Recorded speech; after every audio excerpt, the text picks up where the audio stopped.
नमस्कार। कभी कभी ऐसा लगता है ना कि जीवन की मुश्किलें जैसे खत्म होने का नाम ही नहीं ले रही। और ऐसे में कई लोग आध्यात्मिक समाधानों की तरफ देखते हैं। तो आज हम ऐसे ही दो अनोखे रास्तों को समझने की कोशिश करेंगे।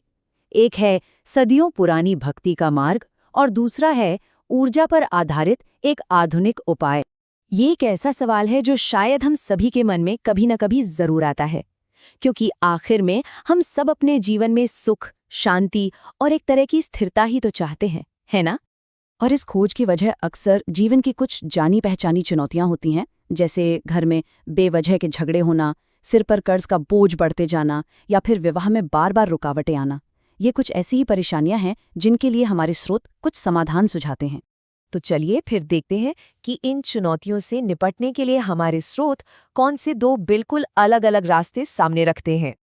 पहला रास्ता है भक्ति और परंपरा का। ये हमें गुरु प्रदोष व्रत की तरफ ले जाता है। तो सवाल उठता है कि ये गुरु प्रदोष व्रत आखिर है क्या? देखिए, ये भगवान शिव को समर्पित एक बहुत ही पवित्र व्रत है और इसकी खास बात ये है कि ये तभी रखा जाता है जब चंद्रमास की 13वीं तिथि, जिसे हम त्रयोदशी भी कहते हैं, ठीक गुरुवार के दिन पड़े। इस व्रत की सबसे खास बात इसके पीछे का सार है। स्रोत के मुताबिक ये व्रत दो बड़ी दिव्य शक्तियों को एक साथ लाता है। एक तो देवगुरु बृहस्पति की कृपा और दूसरा भगवान शिव का आशीर्वाद। और ऐसा माना जाता है कि जब इन दोनों का संगम होता है तो खास तौर पर वैवाहिक जीवन में सुख और शांति आती है। स्रोत में हमें एक दंपति की कहानी भी मिलती है जिनका जीवन बिना किसी वजह के झगड़ों और कलह से भर गया था। फिर उन्हें एक महात्मा की सलाह मिली और उन्होंने पूरी श्रद्धा के साथ गुरु प्रदोष व्रत का पालन किया। कहानी बताती है कि इसके बाद मानो उनका जीवन पूरी तरह से बदल गया और वे एक बहुत ही सुखी और आदर्श जीवन जीने लगे। अच्छा, अब चलते हैं हमारे दूसरे रास्ते पर। ये एक आधुनिक दृष्टिकोण है जिसमें कुछ खास चीजों को अपनी जेब में रखकर समस्याओं का हल निकालने पर जोर दिया गया है। इस नजरिए का जो मूल सिद्धांत है वो बड़ा दिलचस्प है। ये कहता है कि जीवन की समस्याएं, खासकर गरीबी, सिर्फ पैसे की कमी का नतीजा नहीं है, बल्कि ये हमारे अंदर और हमारे आसपास की ऊर्जा की कमी से पैदा होती हैं। इसलिए यहाँ पूरा ध्यान ऊर्जा को ठीक करने पर है। तो उपाय क्या क्या हैं?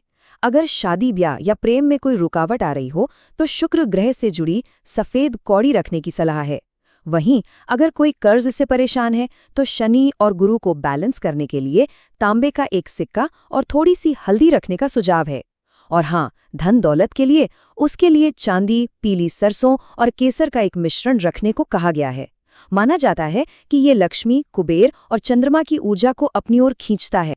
इनके अलावा भी कुछ उपाय हैं, जैसे अच्छी सेहत और आरोग्य के लिए तुलसी की सूखी जड़ रखने की बात कही गई है और जीवन में हर तरह की भलाई के लिए पंचमुखी रुद्राक्ष का सुझाव है, जिसके बारे में कहा जाता है कि वो शरीर के 5 तत्वों में संतुलन लाता है।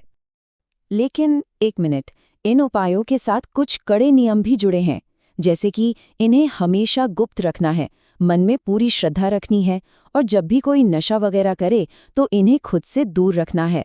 साथ ही इन्हें किसी भी नकारात्मक जगह पर ले जाने की सख्त मनाही है।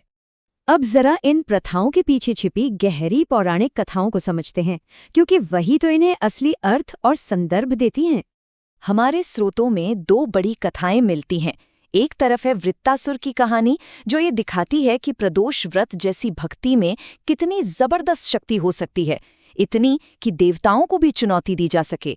और दूसरी तरफ है अमर कथा, जो परम आध्यात्मिक लक्ष्य यानी जन्म और मृत्यु के इस चक्र से आजादी का प्रतीक है।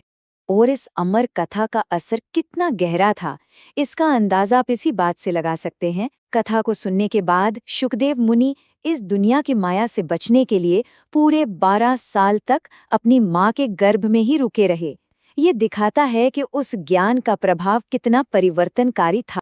तो फिर इन दोनों बिल्कुल अलग अलग नजरियों से जो एक मुख्य सीख निकल कर आती है, वो क्या है?